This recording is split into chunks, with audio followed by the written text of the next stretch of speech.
There you go. It is August 14th. Welcome to Let's Talk Native on the LTN Radio Network. This program breaks all the rules for Native radio. No buffalo speeches, no mystic healing, no special Indian prayers. We tackle the real issues facing Native people with look back at our glorious and our grave history, a tough look at where we're at now, and a look forward to our ongoing battles for sovereignty and autonomy. Let's Talk Native is produced in association with Iroquois Promotions on the LTN Radio Network, streaming live from the Cattaraugus Territory and simulcast on the Gwe, CKWE in Tendanega, as well as being rebroadcast on Netroots Radio, Real People's Media, and Indigenous Resistance Radio.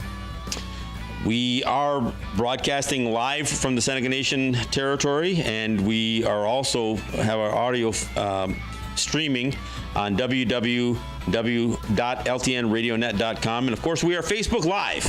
We are Facebook Live without my buddy Matt on board. So apologize if I fumble just a tad bit as I try to do a couple of things at once. Hey, like I said, it's August 14th. So we know what the news has been about all weekend long.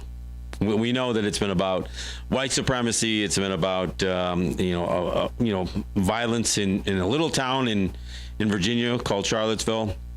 So we're going to weigh in a little bit on that. And of course, we have to have a different. We always do. We've got a different take on some of this because, of course, now we're hearing all of the all the overtures. Even Donald Trump, a couple of days later, finally comes out and condemns white supremacy, and it looks like somebody had to drag it out of him to get him to say some of the things that he said. But regardless, so you've got Republicans, even some of the most staunch right-wing, conservatives were quick to condemn white supremacy, and of course, what was the one line from Jeff Sessions? He said something along the line that there's no place for it in American values, and that's what I've got to address. Because we keep hearing about how marginalized these people and that they are the fringe. They are the fringe of American society, and we've got to be honest here. As I hear people say that these people do not represent what America is all about, and I'm sorry, but I beg to differ. Donald Trump got elected. These white supremacists, they got a president in the office that supports their views. Now he can backtrack, 2 or 3 days later after somebody is killed, an innocent person is killed by a white supremacist. But that doesn't, it took weeks for him to condemn David Duke when he was on the campaign trail. And he still hasn't disavowed him. He still hasn't really disavowed David Duke, or Richard Spencer. Look at his cabinet. He's got, Steve Bannon and that Sebastian Gorka.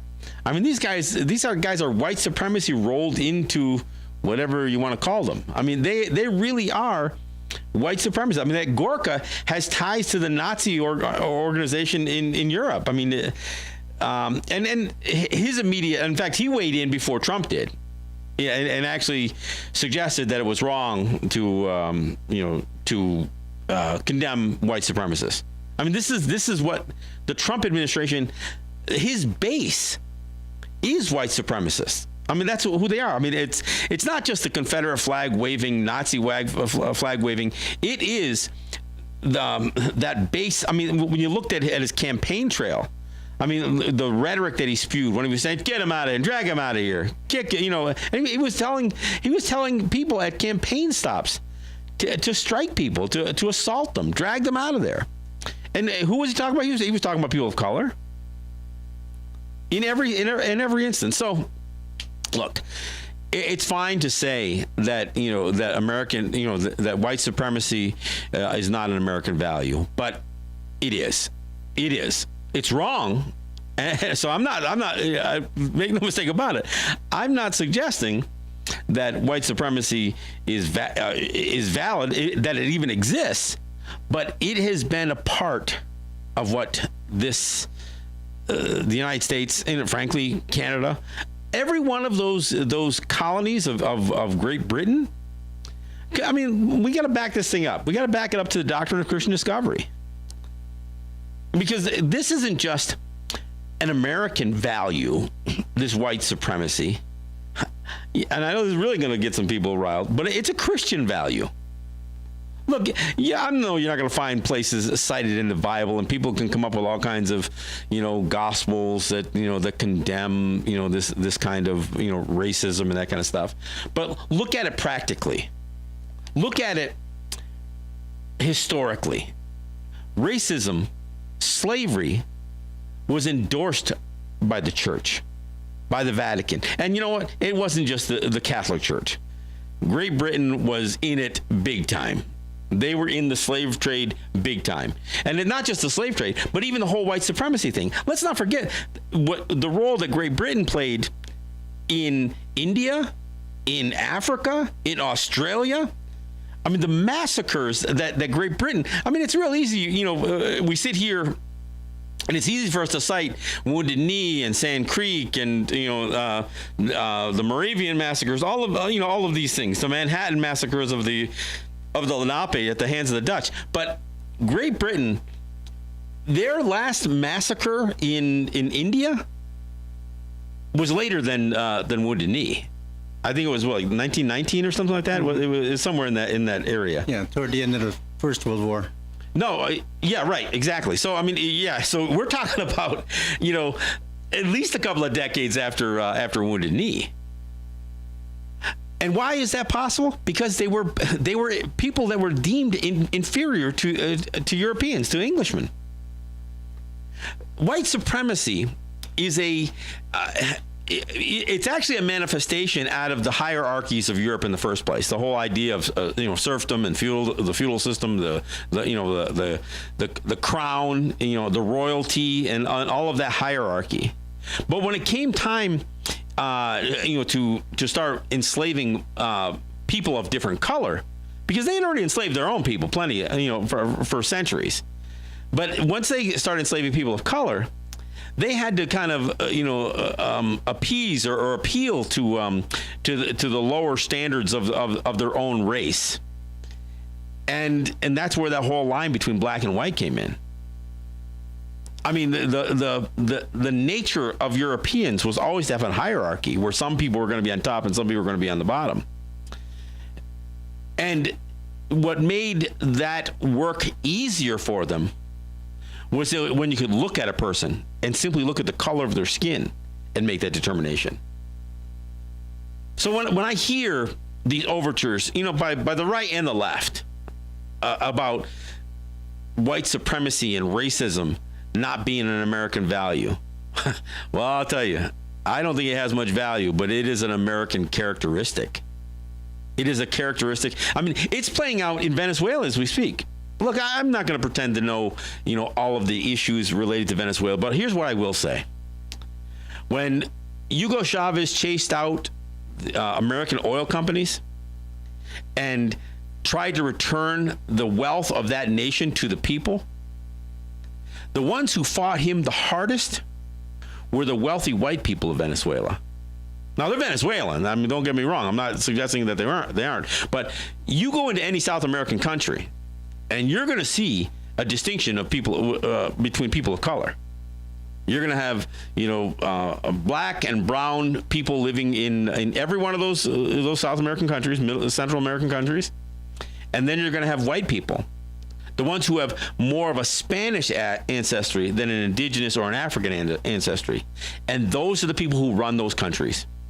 If you look at the parliament of any one of those, most of those countries, Brazil, whatever, you're going to see a lighter shade of person in those governmental offices. So when you watch this violence that is playing out and this disruption that's playing out in Venezuela, and it's nothing new. I mean, sure, Nicolas Maduro, who's the president now, who succeeded Hugo Chavez, he inherited some problems.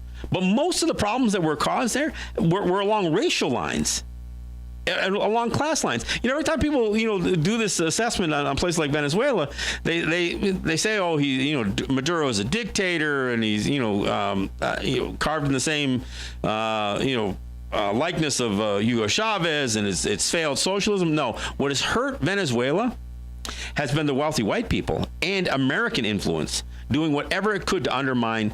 I mean, the oil industry in Venezuela, Yeah, it was built, by a lot of American oil companies who made millions off of Venezuela. And when Venezuela took it back, the oil industry was changed because all of the wealthy white people and again, the people who were so endeared to American companies, they were the ones who were running the oil companies. And when they went on strike and they sabotaged, the oil industry never recovered in Venezuela. It never has been at the capacity it was when Shell and Chevron and Exxon and all these other companies were running it with all of their,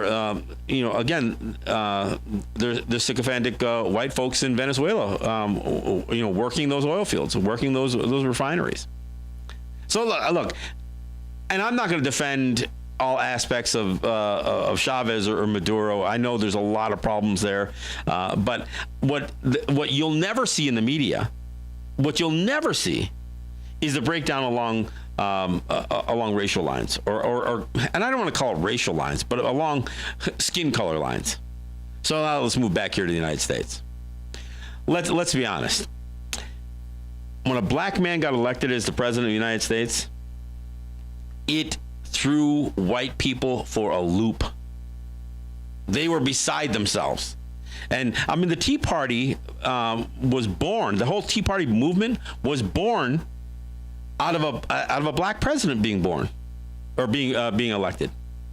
Donald Trump spent the entire Obama administration, calling him down, claiming that he wasn't an American, that he was, Kenyan, and that he was Muslim, and all that others. The whole birther thing is something that he kept going. That was a racial issue.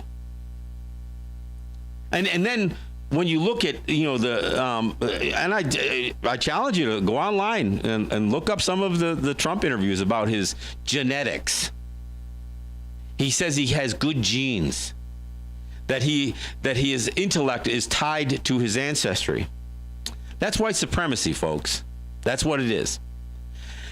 Trump got elected this time because a black man was elected last time. This was the pendulum swinging. This was an overreaction by white people who hated the fact that a black man was the president of the United States. Look, I got issues with Barack Obama, and I've talked about him plenty on the show. But none of my issues with Barack Obama had anything to do with him being black, other than the fact that he could have done more for black people, I suppose. That's what I will say. And I'll say anybody who understands oppression should be more open to dealing with the systems of oppression of others. And so whether you're talking about, somebody of Jewish ancestry or black ancestry or any people, and perhaps at some point everybody can claim some form of oppression in their history. But I'll never understand a Ruth Bader Ginsburg citing the doctrine of Christian discovery as justification for throwing Oneida land claims out. Hey, look, it's quarter after already, and I realize that I have not done proper introductions. So let me go ahead and do that. I got wild here, especially with Matt not here on the board. So let me. I'm John Kane. I'm the show's host and producer. I got Ed Schindler in studio. No Matt tonight. Matt he traveled and is recovering from his trip. So Ed, thanks for sitting in with me. Well, good morning. Yes, it's very helpful and hopeful for me. And of course, Jake Proud is not on mic or on camera, but he's on the other side of the camera. He's helping us with the video for Facebook live streaming and for our YouTube video, which we'll post in a day or two. Look, this is. Obviously, we're always going to have a little different take here. That's what Let's Talk Native is about. We're trying to offer a perspective that is either being glossed over, missed completely, whitewashed, or whatever else. And you cannot, with a straight face, suggest that white supremacy and racism is not just an element of the American character, but it played a role. I mean, it was an active role. I mean, slavery was born out of racism. And it was born out of the doctrine of Christian discovery. In case you don't know what that is, the doctrine of Christian discovery is it's born out of a couple of what they call papal bulls. These are dictates from the Vatican Church from Rome, which would essentially lay some sort of legal groundwork for the monarchs of Europe to do things that were, frankly, otherwise heinous acts, like kill people, enslave people, steal, all of that stuff, steal land, steal resources. So what the Doctrine of Christian Discovery says is that when a Christian nation, and specifically of Europe, when a Christian nation of Europe comes upon a land that was previously unknown to them and is occupied only by pagans, only by non-Christians, they can kill the people, they can enslave the people, subject them to perpetual servitude. They can steal their stuff, their lands, their resources.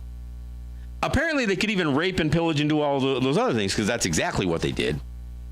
And of course, this is, oftentimes tied to Columbus, but it predates Columbus, because King Ferdinand of Portugal had the first papal bull that authorized his pillaging of Western Africa, and the real kickoff of the slave trade.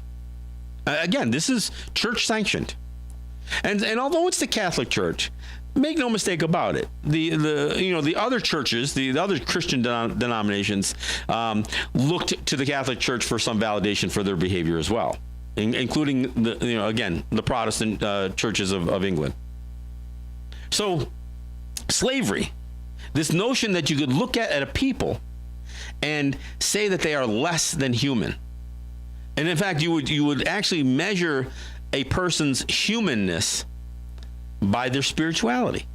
So what you do is you destroy a people. And even as you convert them, you don't convert them to make them your equals.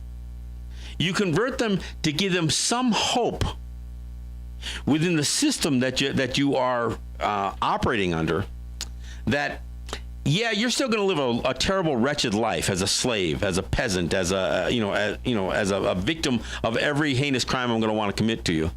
But the good news is, because I've made you a Christian now, you're going to have you'll be treated better in the afterlife. That's literally what the bill of goods that were sold. So not only do I have a problem with all of these politicians standing up in the wake of a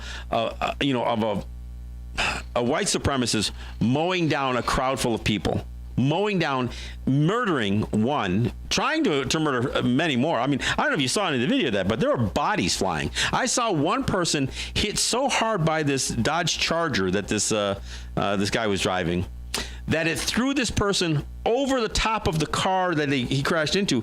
And I don't know if that's the woman who died. I don't, again, I don't want to dehumanize those people who were mowed over. But the images are inhuman. Yeah, and of course, one person died. Many others, I think as many, perhaps even more than 19 were injured, including broken bones. And, again, I saw some still shots that had 3 people in the air at one time that you could count. You could see them in the air. One person thrown far forward, one upside down, above the car, and one had already come over the top of the car. I mean, 3 people in the air, and there was probably more, but I'm just saying in that one still shot you could see that. So that's the murder that was done in the name of white supremacy. And he plowed into people who were counter-protesting this whole notion. Now, Charlottesville is a pretty liberal town in Virginia. That's why they were targeted. That's why they were targeted by these white supremacists to do this rally. Now, I got a bunch of issues with how that whole thing played out, and we'll talk about that a little bit more as the show goes on. But when you consider what took place there, and then to hear politicians not condemn it in advance. I mean, there were no politicians saying, we have a real problem with the KKK and white supremacists showing up in this peaceful little town in Virginia. No, they all remained silent. They didn't say a word. And I'm not just saying Republicans, because the governor of the state, this Terry McAuliffe, who used to be a high-ranking DNC, I don't know if it was a DNC chairman at one time or Hillary Clinton campaign manager or something. This guy could have called in the National Guard. He could have done some basic things like not allow open carry, because Virginia is an open carry state. Not allow these guys to brandish weapons. I mean, it is just luck. And frankly, part of the cowardice of that whole white supremacist group in the first place. But it really is just luck that rounds didn't get touched off. I mean, the fact that the weapon of choice was a Dodge Charger is probably a fortunate thing, because these guys were packing lotsy. They had riot gear. They had all kinds of assault riot tools that they're supposed to have, pepper spray and tear gas. They had all kinds of stuff like that. But they also had automatic weapons, assault rifles. That's what they traveled there with.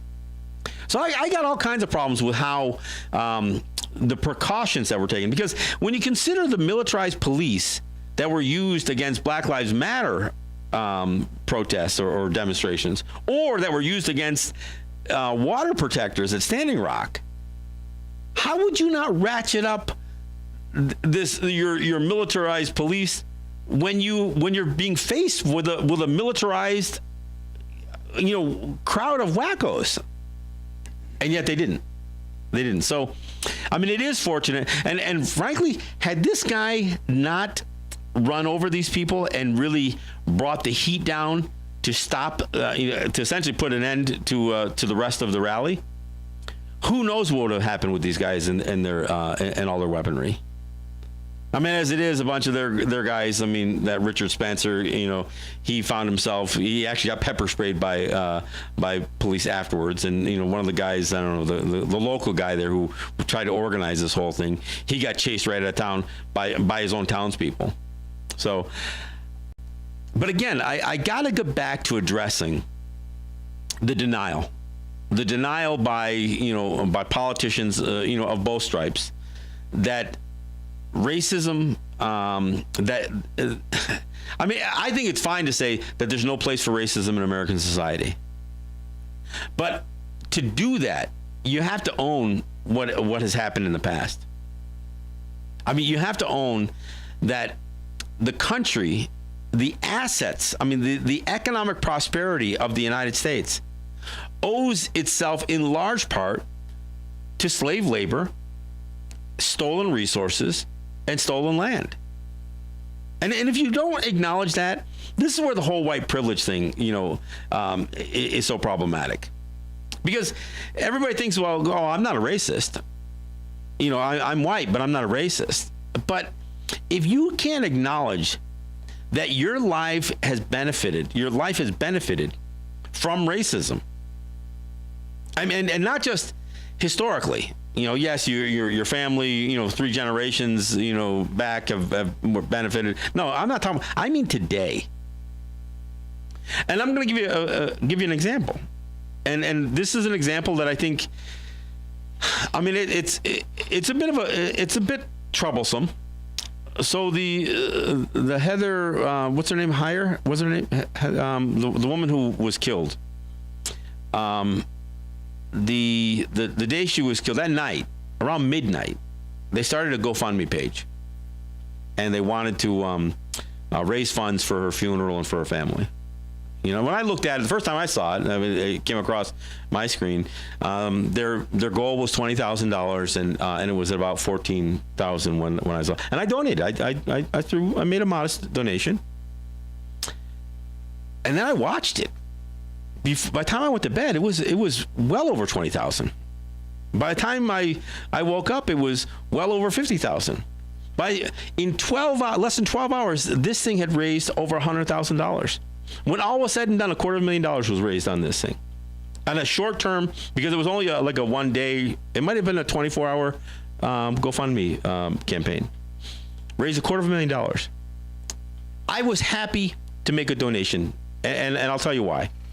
Because one thing, I think the whole idea of somebody losing a daughter, losing a loved one, losing, a friend in a situation like this, I mean, it's a terrible thing. When she was young, she was 32 years old. I've got a daughter that age.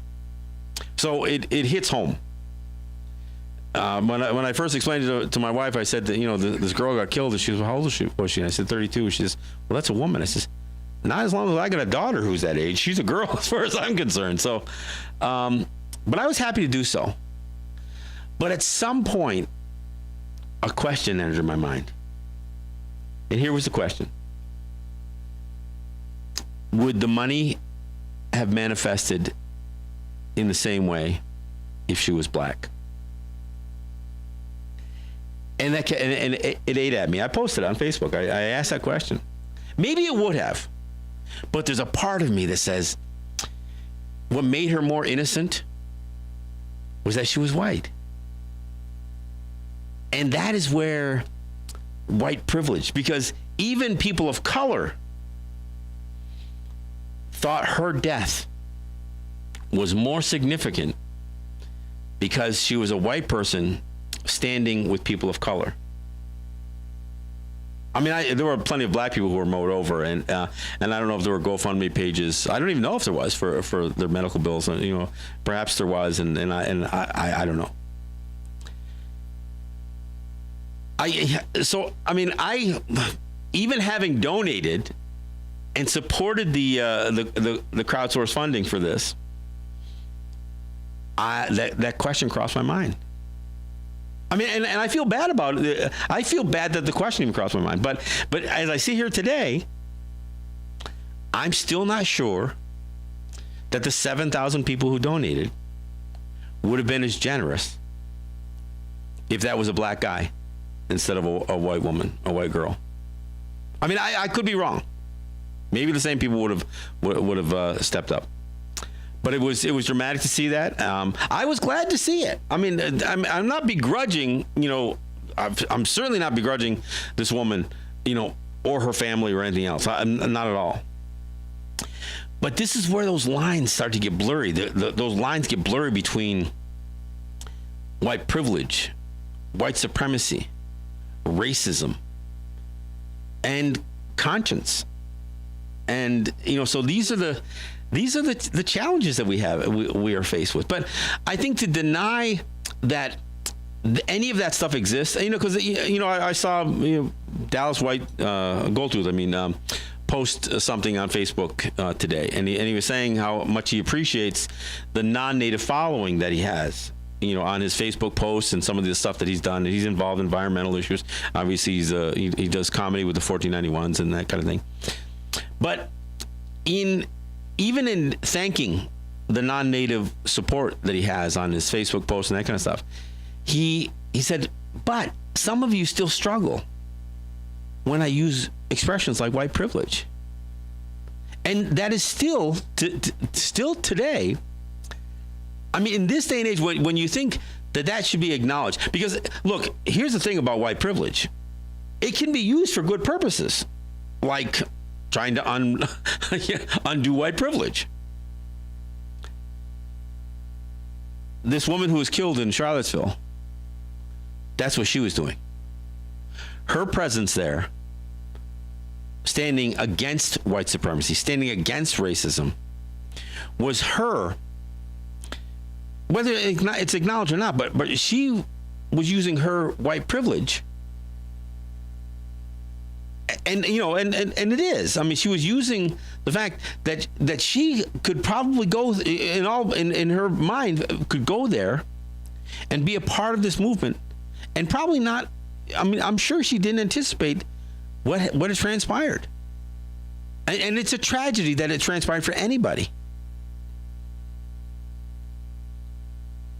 You know, for all those people who showed up there with weapons and with torches and with riot gear. The only person that I know of that's been arrested was the guy who mowed people down with his car. There's plenty of people who've been arrested in other demonstrations who were not white. People, you know, at Standing Rock, Black Lives Matter, and the like. Well, we're at the bottom of the hour, so let me go ahead and go off on a break here, and we'll come right back.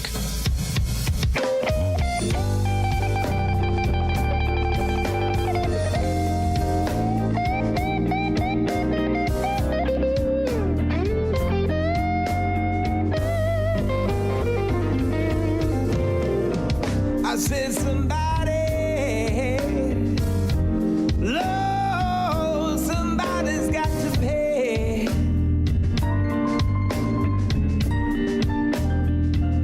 I said somebody.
right. Hey, we opened up the show with John McLeod and "Do It Anyway." It's one of my favorite songs. It's actually, I don't even know if that one was on an album or not. It's before his Three of a Kind CD, but you can find it on Reverb Nation if you just look up John McLeod and "Do It Anyway." He's actually got a video. It's pretty good associated with it. You can go to you can find that. And of course, this was Jimmy Wolf and "Somebody's Gotta Pay," and they do at some point.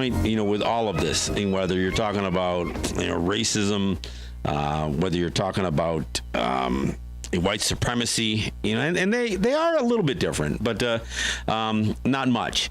But there's a cost to this stuff, and part of what the United States, and I'm not going to leave Canada on this, because people think that Canada is like this, nice place where racism doesn't exist. Well, I'm sorry, you weren't in Chateauguay, on the Chateauguay side of Guanajuato in 1990 to see what has transpired there, or what transpires throughout Canada around Native communities. I mean, it's or dealing with Native people even in urban environments, and the relationship and all of that. I mean, it's pretty brutal. But look, before I get back into it, let me go ahead and thank my sponsor. I want to thank Ross and Holly John and the RJE family of businesses, Eric White and ERW Enterprises, my good friends like Ed Schindler here who help out, friends like Tracy Brown, Cynthia Trice, Scott Snyder, Neville Spring, and Sugar Montour, and many others who have helped me with this show for over 7 years. Hey, look, I forgot to mention, last show was actually, it was a milestone. It was the first show of my 8th year. My first show, I think, was on August 12th, 7 years ago. So this is my second show in the 8th year. I've been talking about us being in the 8th year, but this is now 2 shows into our 8th year, 8th season, if you will, of Let's Talk Native. And again, I've got to thank all the folks who helped us, and even the ones who may not do much anymore. In the early days when I was on, WEC, WECK, and then on WKB, I was paying for airtime, and without the support of sponsors and advertisers, and yes, we had advertisers and sponsors, and of course donors. Without that, I wouldn't have been able to. We wouldn't be doing what we're doing here today. So, again, I need to thank everybody. And I also want to thank Unity Stream and Apache Net Radio for providing our streaming. I want to thank CKWE, Netroots Radio, Real People's Media, and Indigenous Resistance Radio for carrying Let's Talk Native. And of course, I want to thank all of those, especially my wife, who share the program. My wife diligently shares the live stream while we're doing it, so people who catch her posts on all those group pages get a chance to catch it live. And of course, it stays as a posted video after we're live. So we get a decent amount of views, and that's why we do what we do. We're trying to offer a different perspective. And look, even the stuff that I've said in the first half of the show, and the stuff that I will continue to say, not everybody's going to agree with it. And that's, and I always come back to this because I think it's important that people realize that part of the whole mission of this show is to have a conversation and to offer different perspectives, not necessarily perspectives that everybody's going to embrace. Yeah. And man, we better hope that's the case, because that's why you have white supremacy, because there are people who are embracing an agenda that they're trying to impose on other people by going to little towns like Charlottesville, Virginia. I mean, that's what happens, with this idea of imposing an ideology. I'm not trying to impose my ideology. I'm just offering a perspective that perhaps you haven't ever considered. And by offering this perspective, I hope it opens up your mind a little bit, and maybe after listening to the show, you go online and you research something. I've talked about looking at some of Trump's past with his comments about his genetic superiority. I mean, that's the real deal. He said those things. During the break, Jake mentioned, part of the thing that most clearly demonstrates not just white privilege, but again, the systemic racism, is how you see, especially police forces, but even just the general public, how when they look at a white man doing something that is somewhat controversial, and then a black man doing the same thing, how it is treated differently. And what comes to mind is being armed. I mean, the whole idea of a bunch of white people, dressing up as a paramilitary group, it's almost like, yeah, that's kind of what they do. But you don't automatically assume that they're criminals. But you put a group, and I don't want to use the word gang, but you put a group of black people together with guns, and the first thing anybody assumes is, oh, that's got to be a gang. I mean, and I guess to further exemplify this, there was a group that does these kinds of things on the internet, and what this group had done was they took a white man with an assault rifle and they walked him down the street and they videotaped it, and just to see how law enforcement react, how the general public, and this guy just walks down the street and people kind of look at him and they see him with an assault rifle. Okay, I mean, good morning, that kind of thing. But when a black man did the same thing, in no time, so somebody automatically called the police. They said, oh, there's an armed black man walking down the street. So the police show up and they make him hit the ground, spread him, push the rifle away. I mean, he was immediately treated as if he was doing something wrong, even though it was an open carry state, and he was doing the exact same thing that the white man was doing, even in the same general area. Another example I've seen is where they've taken a white person with a Slim Jim opening up a car. I'm trying to unlock a car. The assumption is when a white person's trying to open up a car is that they must have locked the keys in there. But when a black person is trying to do that, the assumption is that he's trying to steal the car. I mean, this is, and I'll tell you, this kind of racism, and I've talked about the doll test before. Even a black cop would be quick to assume that the black man with a gun or a Slim Jim is doing something unlawful, where a white person with a gun or a Slim Jim isn't. And why? Because that's I mean, if you don't know what the doll test is, the doll test, again, is where they took even black children, 4 years old, put them in a room, put two dolls, a black doll and a white doll in front of them, and they asked even the black child. I mean, the white kids, of course, all said, oh, the white doll is the good one, and the black one's the bad. But even the black child said it at 4 years old, 5 years old, 6 years old. At that age, they've already had it in their mind that the doll, the same color as them, is the bad one. The white one is the beautiful doll, and the black doll is the bad. So that's what society has already done. So when we talk about things like white privilege is not having to be conscious of the color of your skin. And not have to even have that challenge. Not even having to be conflicted about what is the pretty doll and what is the ugly doll. That's what white privilege is.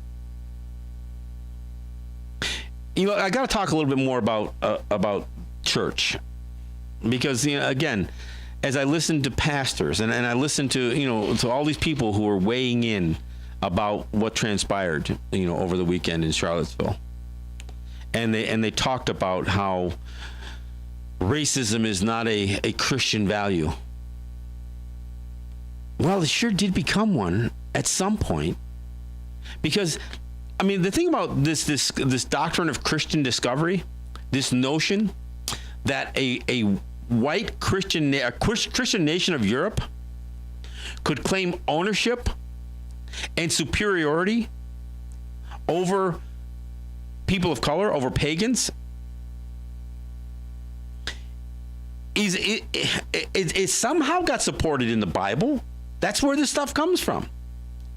But it not only becomes a papal bull, a church doctrine, but it gets encoded and embedded in U.S. law. It gets codified into U.S. law.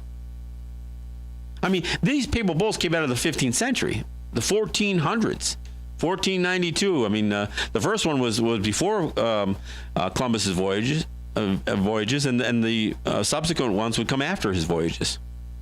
And they all had to do with taking land and taking slaves. But it would be not the 1400s, and it wouldn't be even in the 1700s, but it would be in the 1800s that the U.S. Supreme Court would so embed the doctrine of Christian discovery into its laws that it would be a permanent part of not just case law, but it would actually become the foundation for what Supreme Courts have called the plenary powers doctrine of Congress, saying that Congress has the authority to regulate the metes and bounds of sovereignty of Native people. Why? Because they had already deemed Native people to be less than them.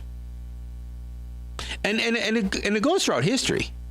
I mean, this isn't just something that stopped, after the removal period, because that Supreme Court ruling in 1823 was a part of a trilogy of Cherokee cases, of Marshall decisions that would open the door to the removal period, where people were stripped of their lands. But it would continue. It would be part of the basis for American imperialism going into Guam. When have you heard that name, Guam? And the Philippines. There's a book called True Flag by Stephen Kinzer, I think is the man's name, where he says that American troops in the Philippines, after they had chased Spain out of the Philippines and they were taking over the Philippines, the Philippines resisted, and they fought the United States for their independence and lost. But this Stephen Kinzer would suggest that Americans, for the first time at the turn of the century, this is 1898, 1900, right around the turn of the century, that American troops for the first time would find themselves shooting at people, fighting for their independence. And I'm thinking, wait, what? Well, what the hell do you think Native people were fighting for? Why do you think they were shooting Native people? I mean, other than the massacre, why do you think our people were shooting back? It wasn't just about defending ourselves. It was about defending our independence. So so it continued in the 1900s, even after the massacres of Native people would stop. This idea of church doctrine pitting people of color, Hawaiians, Filipinos, people from Guam, Puerto Ricans, Cubans, Native people, putting us all in this inferior position to where parents will be stripped of their children. We're going to take your children. We're going to take one of the best way to effectuate ethnic cleansing is to kill you and take your children. And the other way to effectuate ethnic cleansing is to sterilize your women. All of that stuff happened. It happened in countries that Great Britain was involved in, that the United States was involved in, Spain was involved in. This was the European model. So, and even, again, I'm not defending Adolf Hitler, because then I'll sound like those morons down in Charlottesville. But people forget that Adolf Hitler, he just took the ideas that America had already started with how Native people were treated. That's where he got his ideas for his mistreatment of the Jews. I'm not saying he didn't already have the desire, but the plan and the technique, heck, he had a history lesson in it. So these are the facts of life. So I know the question ends up being, all right, yeah, I know, we know the history, so what? What do we do now? Well, it has to be owned, and it has to be clearly, it has to be repudiated. Not just the doctrine of Christian discovery, which it isn't yet, by the way. The Catholic Church has still failed to repudiate the doctrine of Christian discovery, their papal bulls. They tried to say, yeah, we don't really follow that anymore. Yeah, but you never repudiated it. And then, frankly, Ruth Bader Ginsburg, again, Jewish Supreme Court Justice, in 2005, cited the doctrine of Christian discovery as the grounds for throwing out the Oneida Land Claim case.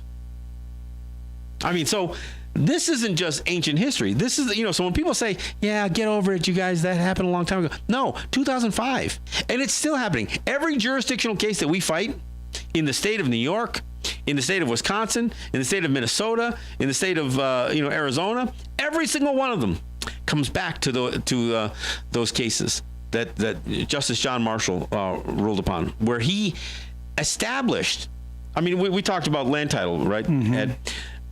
The one thing that John Marshall accomplished by codifying the doctrine of Christian discovery into U.S. law, he solved the land title process problem. Because the United States had a land title problem. How could they ever claim to have legitimate title if they never got it through any kind of consent from the owners? Well, they simply adopted the doctrine of Christian discovery. It says, well, Native people, they don't have title to land. I think it's important for the people to understand that through the doctrine of Christian discovery, we were not even acknowledged as being human. Well, yeah, exactly. That's the whole point. The whole point is they could dehumanize the people, convince them that every part of their being made them an inferior person, an inferior creature, I should say. Yes. A beast of burden, if you were a slave, or just a beast. And in fact, by suggesting that the thousands of years of civilization and cultural development, to tell people, no, that was all wrong. That's all Satan worship. But literally, that's what Native people were told. Oh, that's all satanic. And the only way that you're going to survive this plague of smallpox, or this plague of massacre, or this plague, whatever else we're going to put you through, this plague of slavery, is to become a Christian. It's the only way you're gonna survive, and you might not survive it in this life.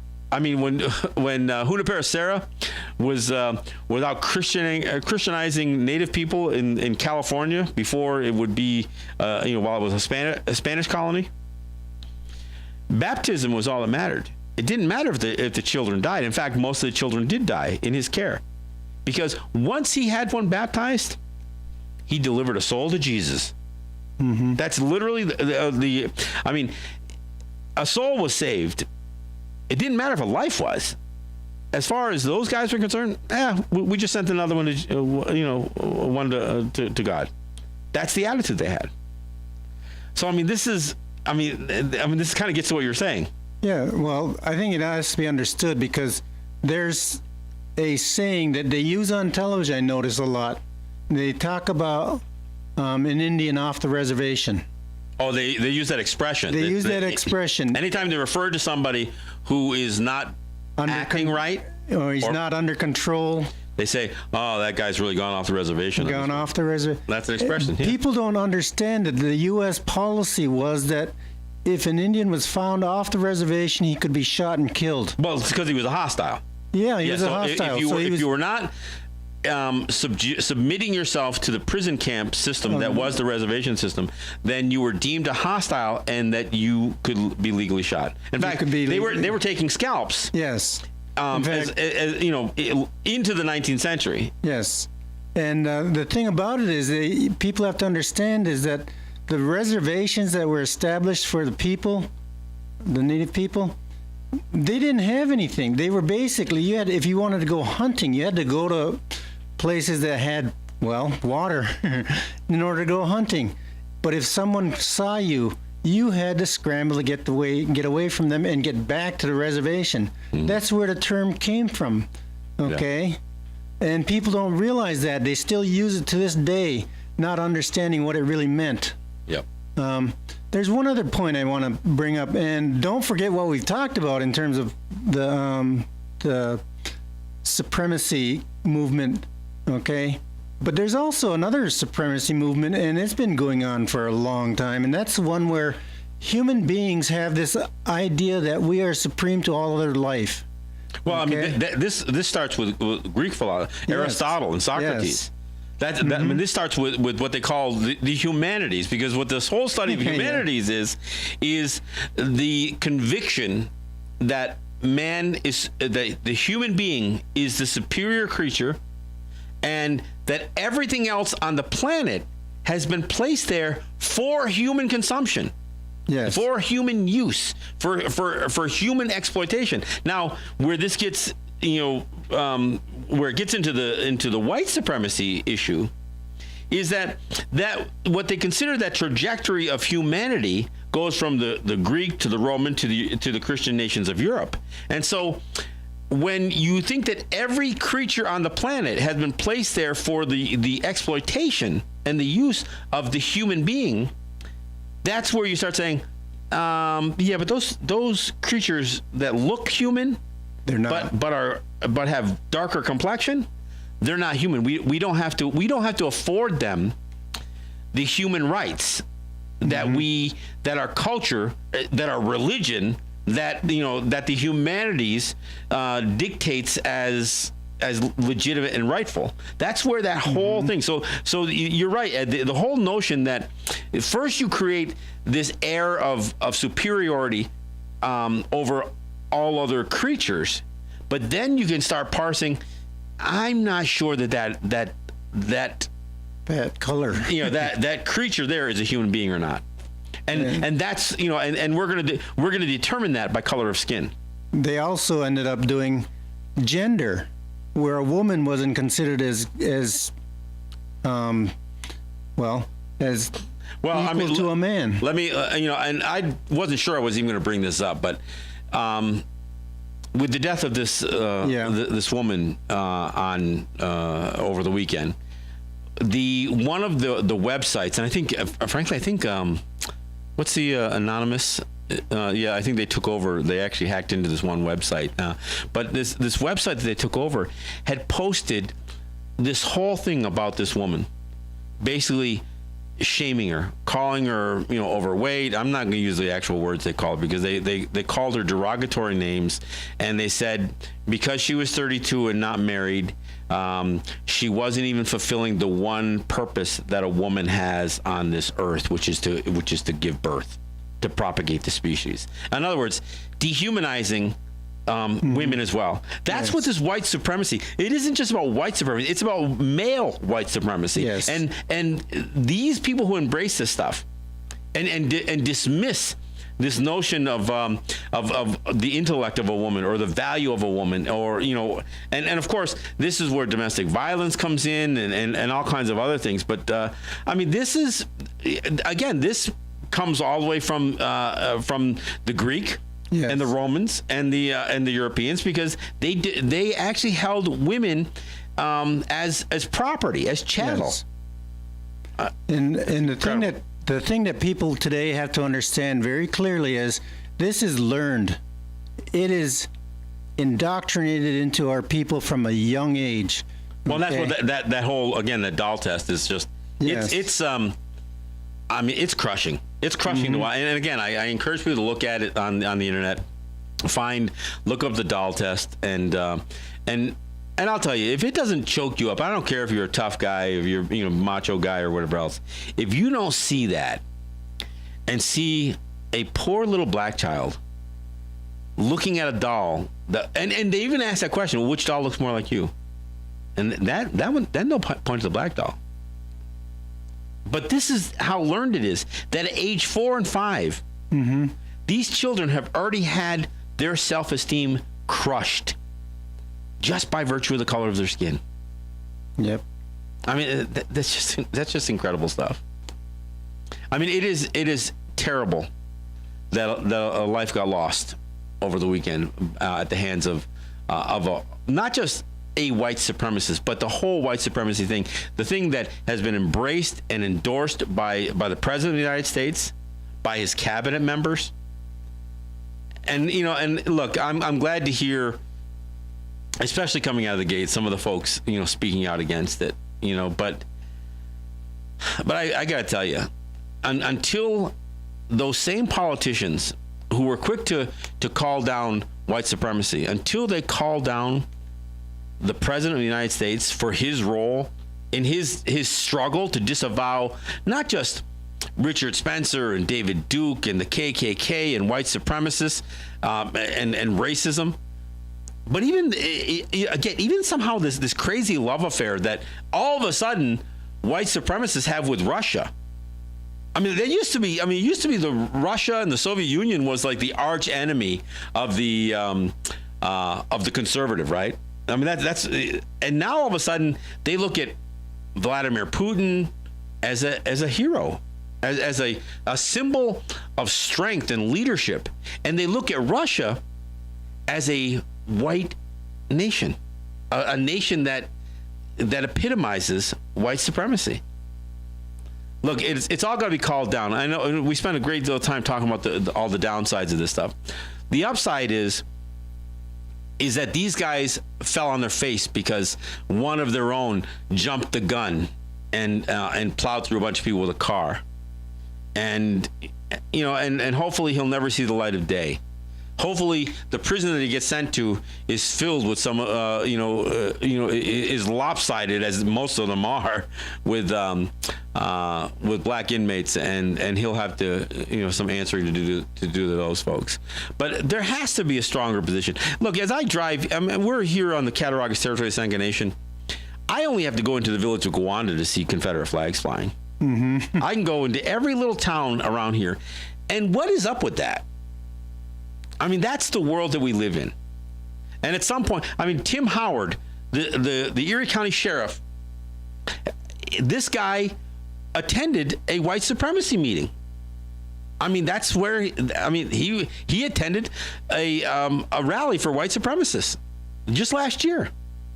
That's here in Western New York. Not what people expect. We're not talking about Alabama here.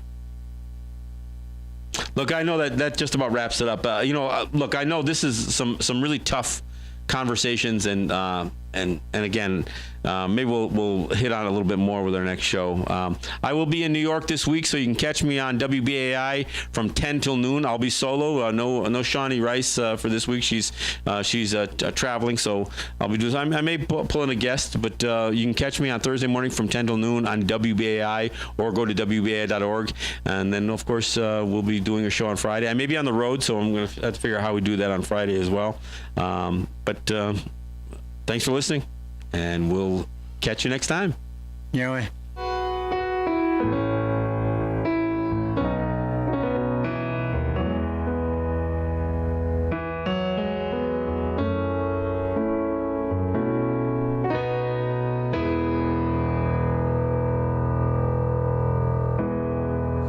Now you say you're sorry.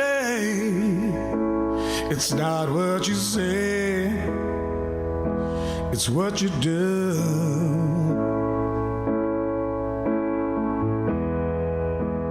Tell us you'll do better, but it's hard to believe in you. The day is finally